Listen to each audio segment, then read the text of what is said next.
The problem with the governments, they really don't realize what people is suffering.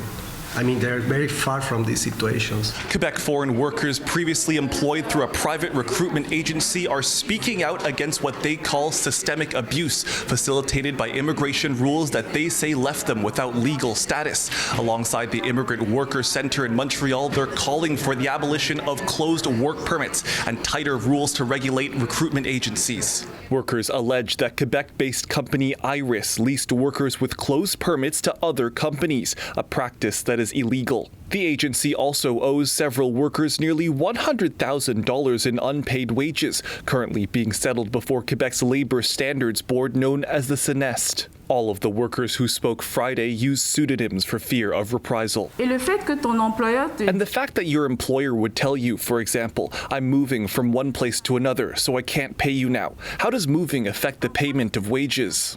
Advocates say the harm went beyond withheld wages, citing mental health impacts on workers. The firm had its recruitment agency permit revoked by the CNEST in July 2025.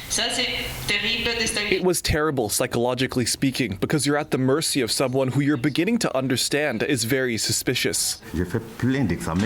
I had lots of tests done. The doctor just gave me a referral, and I was even ready to undergo an operation. The Immigrant Workers Centre says many of the workers entered Canada as visitors before being placed under closed work permits through Iris. During the proceedings, they were transferred from closed to open work permits for vulnerable workers, but lengthy proceedings have left some fearing that their permits could expire before their cases are resolved. While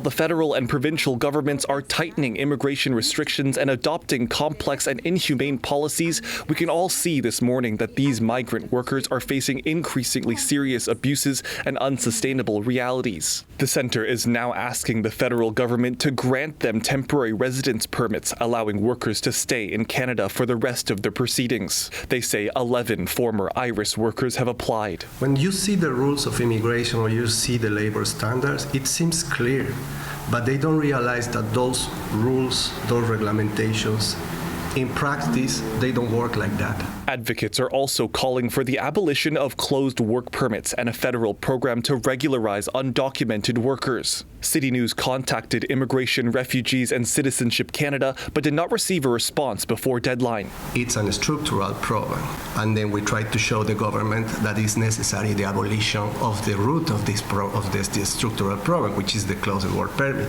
In Montreal, Zachary Cheung, City News.